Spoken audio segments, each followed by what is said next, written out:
Excellence. DG, ça chauffe, hein? Mais oui, ça chauffe, hein?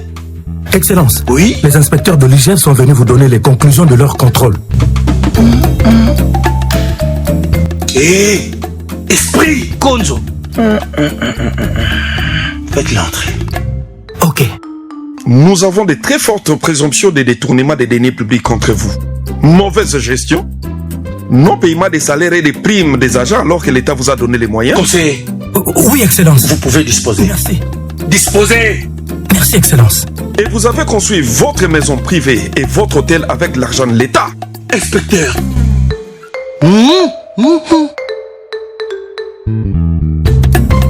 C'est la famille.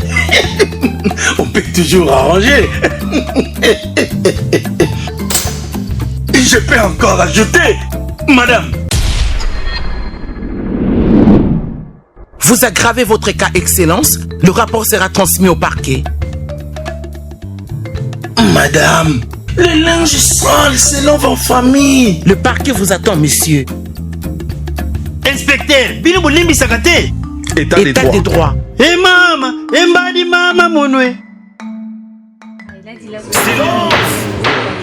Le tribunal vous reconnaît coupable du détournement des deniers publics et vous condamne à 20 ans d'emprisonnement ferme sans possibilité de libération conditionnelle.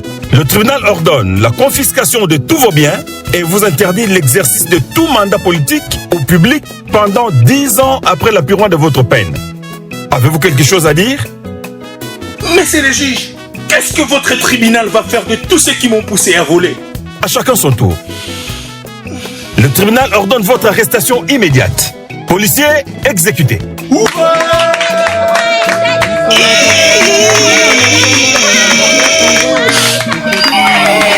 Le peuple congolais n'accordera aucun pardon à ceux qui entravent son progrès. Message de l'inspection générale des finances. Le journal de l'éducation se focalise sur toutes les facettes de l'éducation, du changement de mentalité, de l'agir, du paraître, de l'être, jusqu'à la formation d'un nouveau citoyen congolais. Nous avons le devoir de porter le grand rêve et de redonner de la grandeur à notre pays. De bâtir un Congo debout et digne, un Congo des travailleurs responsables, vigilants et gardiens de nos lois. C'est le Congo que je veux pour nous tous. C'est ce Congo-là, notre Congo, pour lequel vous m'avez donné le mandat. Ce Congo est possible si nous acceptons de changer dès à présent. Oui, ce Congo est possible. Que Dieu bénisse la République. Nous participons, lorsque nous assistons, lorsque nous suivons le journal de l'éducation, nous nous garantissons le changement de mentalité. Parce que dans ce journal de l'éducation, nous apprenons de nouvelles pratiques, de nouvelles façons de pouvoir nous comporter en public tout comme en privé.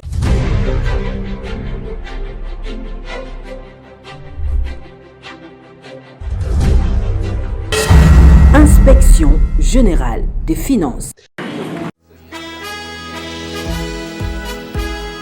L'Inspection générale des finances de la République démocratique du Congo, créée le 15 septembre 1987, est un service de contrôle supérieur de biens et finances publiques. Elle est placée sous l'autorité directe du président de la République, chef de l'État. Elle a pour mission de veiller au respect des lois et règlements en matière de biens et finances publiques en République démocratique du Congo. À ce titre, elle contrôle l'utilisation des fonds publics, la gestion des entreprises et services publics, ainsi que toutes les provinces et entités locales. Elle encadre les administrations fiscales dans la mobilisation des recettes publiques et procède au contrôle de la régularité des paiements des impôts des assujettis. Depuis une année, elle s'implique fortement dans la lutte contre la malversation financière et la corruption dans la gestion publique au travers d'une opération appelée la patrouille financière. IGF pour l'implantation de la bonne gouvernance en République démocratique du Congo. Inspection générale des finances. La lutte contre la délinquance juvénile, une préoccupation urgente faite par le chef de l'État lors de son discours sur l'état de la nation devant les deux chambres réunies en congrès, une cause soutenue par l'honorable Jean-Marie Lukulassi Massamba. J'ai saisi cette occasion pour saluer ces discours majestueux qui tracent les objectifs ambitieux en cours et à venir fixés au gouvernement. Je pointe en particulier les avancées significatives contre le phénomène Koulouna sous l'impulsion du chef de l'État, Félix Antoine Tshisekedi, qui soutient corps et âme les efforts tant au niveau de la police, de nos services d'intelligence, qu'au niveau des organisations non gouvernementales telles que la nôtre G24. À travers ces discours du chef de l'État, nous G24 sommes incités à faire mieux afin de rencontrer les attentes du président de la République dans la lutte contre la délinquance juvénile. Au moment où la drogue bombée détruit par ses effets la jeunesse congolaise, l'honorable Jean-Marie Lukulassi Massamba veut disposer ces bâtiments au service de l'éradication totale des bombés dans la ville de Kinshasa sur instruction du président de la République, son Excellence Félix Antoine Tshisekedi Tshilombo. L'inauguration de ces bâtiments résume la volonté de l'honorable Jean-Marie Lukulassi à combattre la délinquance juvénile qui est une priorité pour G24. Nouvelle édition du journal de l'éducation, mesdames et messieurs, voici les sommaires. Le Premier ministre Jean-Michel Sama-Lukonde Kyenge a présidé ce mercredi 19 janvier 2022 la réunion du comité de pilotage stratégique du projet de développement à la base des 145 territoires à l'hôtel du gouvernement. Le bourgmestre de la commune de Lingwala, ensemble avec le conseiller du gouverneur de la ville de Kinshasa et les différentes autorités de la place, étaient sur terrain ce mercredi 19 janvier 2022 pour démonter tous les marchés piratés sur l'avenue Nyangwe. Ils se sont réunis pour la première fois les comités de pilotage à la base des 145 territoires autour du Premier ministre Jean-Michel Sama-Lukonde Kyenge ce mercredi 19 janvier 2022 à l'hôtel du gouvernement. Cette réunion du comité de pilotage stratégique intervient après les deux précédentes réunions du comité de pilotage politique présidé par le chef de l'État. S'exprimant à la presse, le porte-parole du gouvernement a indiqué que cette réunion est consécutive aux deux premières réunions du comité du pilotage politique tenues la semaine dernière sous le haut patronage du chef de l'État Félix Antoine Tshisekedi, qui tient à la matérialisation de ses projets dans un temps record. À la suite des deux réunions qui se sont tenues la semaine dernière du comité de pilotage politique présidé par le président de la République, nous avions dans le cadre de la structuration du projet de développement à la base qu'on appelle 145 territoires, tenu tout à l'heure sous la présidence du Premier ministre la première réunion du comité stratégique, du comité pilotage stratégique.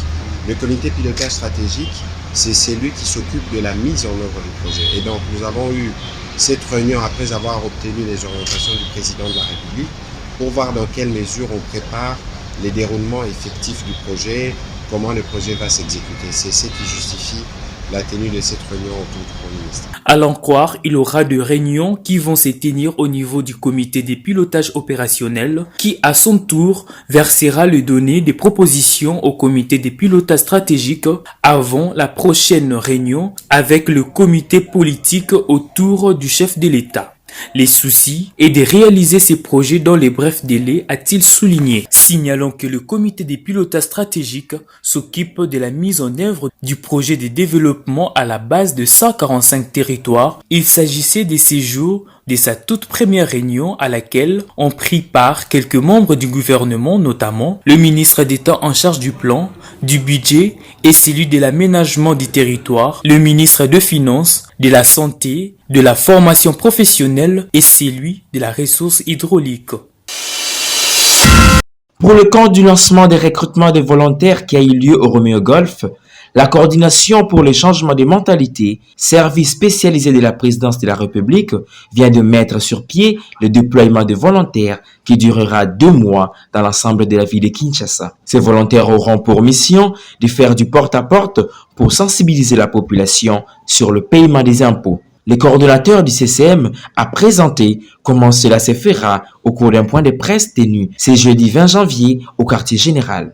Notre pays est dans une pauvreté indescriptible. Et nous pouvons le dire à répétition.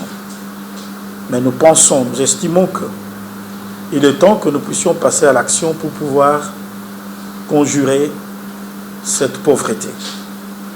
Payer l'impôt, c'est un devoir constitutionnel. Et dans tous les pays du monde, ça se passe ainsi. Nous ne pouvons pas développer le pays si nous ne prenons pas conscience que chacun de nous, à son niveau, doit apporter au trésor public donc sa participation par le paiement d'impôts, de taxes et de redevances. Celui qui aime son pays paye l'impôt, car cette nation ne sera construite que par l'apport de chaque habitant.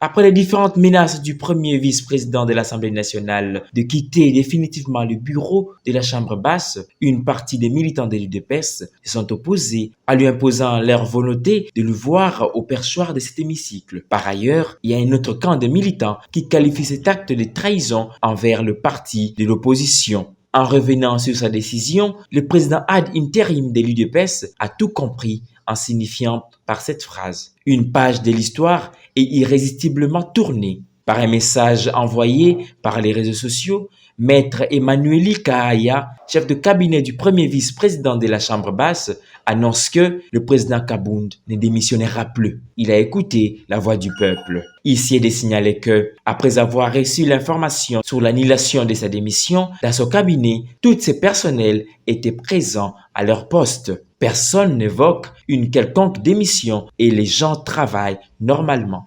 Pendant ce temps qu'il était attendu au bureau, il était aperçu à Kingabwa en train d'inspecter les travaux de construction d'un stade municipal sur le terrain Waya Waya à Kingabwa. L'humilité précède la gloire, dit-on. Cela est le cas avec le premier vice-président de la Chambre basse, Jean-Marc Kabound Akabound, qui, après sa décision de vouloir abandonner la charge de la vice-présidence, revient à la raison.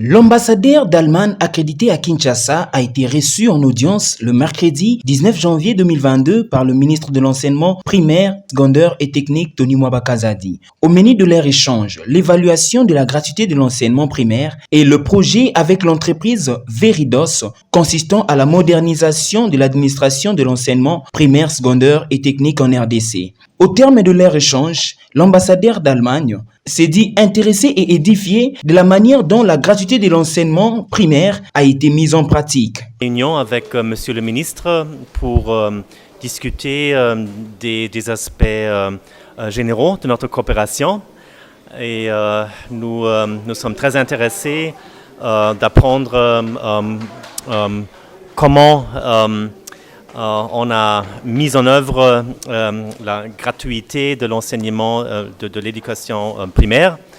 Et encore, il y a eu aussi dans notre entretien une discussion sur les projets que l'on a fait dans la réalisation d'un projet stratégique. L'ambassadeur renforce le clou également en reconnaissant le progrès réalisé dans les derniers mois entre les deux pays. Monsieur le ministre, il a assuré sa coopération et je suis très reconnaissant que dans les derniers mois, on a vu beaucoup de progrès. Il y a eu des détails qu'on a discutés et ici en RDC et en Allemagne. Et Monsieur le ministre aussi, il a répété l'exigence sous les lois congolaises d'assurer aussi une représentation sur place de l'entreprise. Et j'ai répondu que cette représentation sur place sera réalisée très bientôt.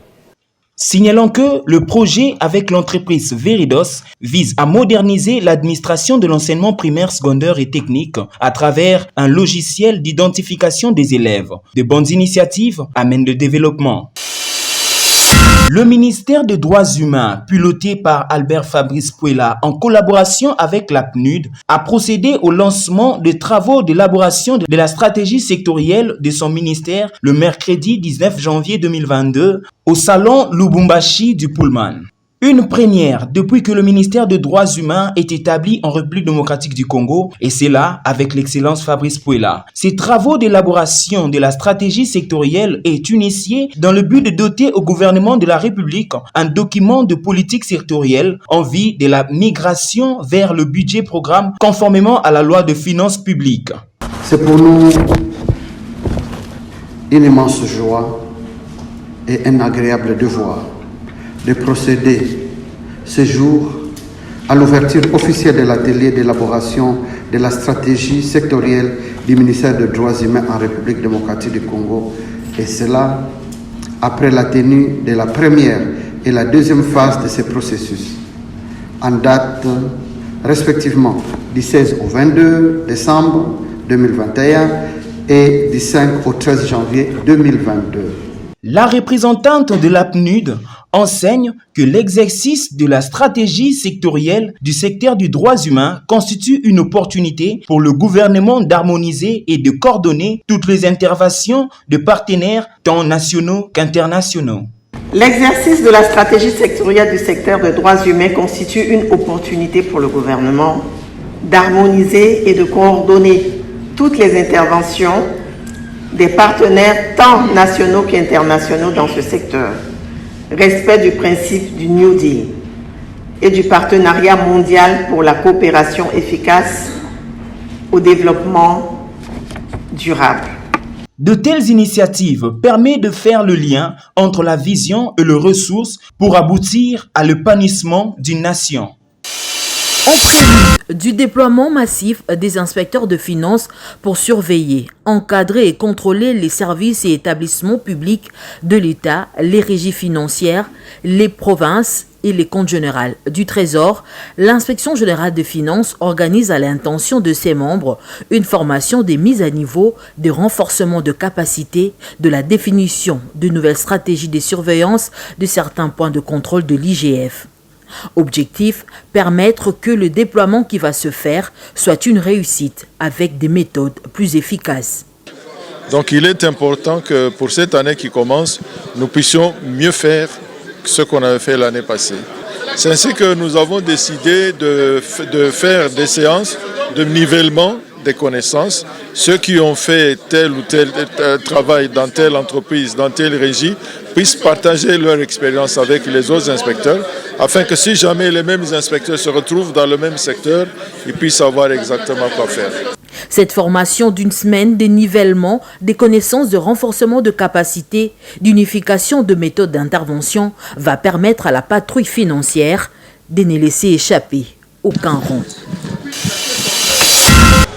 Dans le but de valoriser la vision du gouverneur de la ville de Kinshasa, Jean-Tiningo Bilambaka par Kinbo Peto, les bourgmestres de la commune de Lingwala, ensemble avec le conseiller de l'autorité de la ville et les différentes autorités de la police, ont fait une descente le mercredi 19 janvier dernier dans la commune de Lingwala, précisément sur l'avenue Nyangwe, pour démolir et évacuer les bistrots, bars et kiosques qui sont placés sur le long de la chaussée.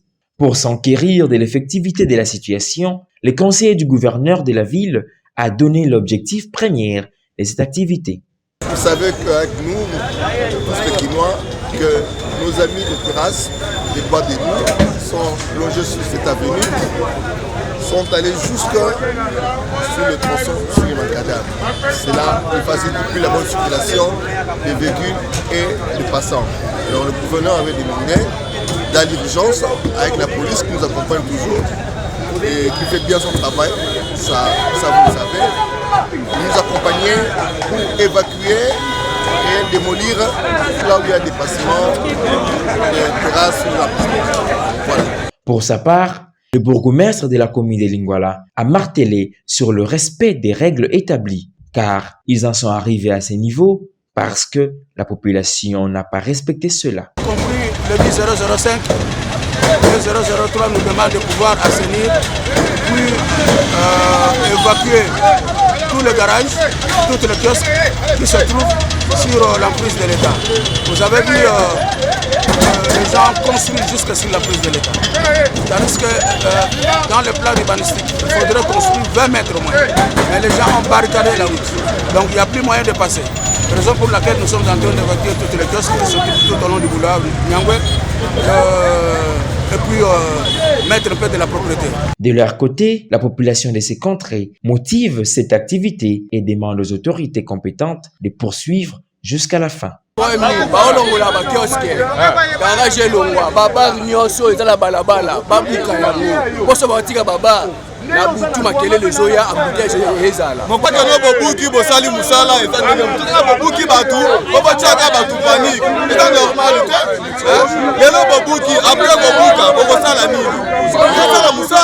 La propreté est un élément majeur pour la vie d'un homme. Voilà pourquoi cette action lancée par l'autorité de la ville pour revêtir la capitale Kinshasa de sa plus belle robe.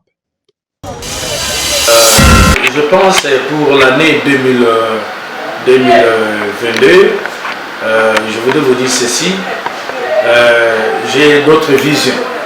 Mais pour l'année 2021, malgré les petites difficultés, je voudrais vous dire que nous avons fait beaucoup d'actions, surtout à l'opération King Bompeto. J'étais aussi parmi les meilleurs bourgmestres qui étaient ciblés avec magazine 100% que vous connaissez. Il y avait 4 bourgmestres sur les 24 communes, il y avait 4 bourgmestres qui étaient ciblés pour accompagner le chef de l'État avec sa vision et surtout aussi le gouverneur de la ville, le gouverneur Ngobela. Nous avons souhaité comment l'accompagner. Vous avez senti, il y a beaucoup d'images, je pense que vous avez dans votre chaîne, si vous papez, ça y est, vraiment c'est la nœud qui était surtout, on était focalisé pour accompagner le gouverneur avec les opérations Kinyabo. On travaillait la nuit, on travaillait même la journée, c'était vraiment les actions qui étaient à impact visible et durable. Ça c'est le 1, c'est les mêmes actions et cette fois ici, l'année 2022, vous allez savoir une chose, nous avons déjà fait signer la charte de coopération entre la commune de Ndaba et la ville d'Évreux en face. Et je pense que cette année, nous pensons qu'il y a des actions palpables et visibles que la ville d'Évreux va nous apporter. Le gouverneur de la ville de Kinshasa, Jean-Claude Ngobela, nous allons faire ce samedi lancement de l'opération Ngaba Bompeto 2022. En synergie avec un partenaire, nous avons signé aussi le partenariat entre la société Star House de Belgique et la commune de Ngaba. Palpable, vous voyez déjà, on nous a donné des véhicules qui sont là. Et il y a beaucoup de choses là-dedans. Comme je n'ai pas lancé, mais je me réserve pour dire à votre chaîne de télévision, venez seulement les samedis, vous allez voir ces places, qu'est-ce que nous allons faire.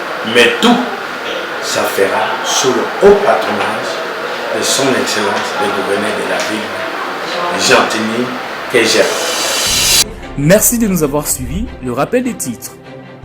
Le Premier ministre Jean-Michel Sama-Lukonde Kyenge a présidé ce mercredi 19 janvier 2022 la réunion du comité des pilotages stratégiques du projet de développement à la base des 145 territoires à l'hôtel du gouvernement.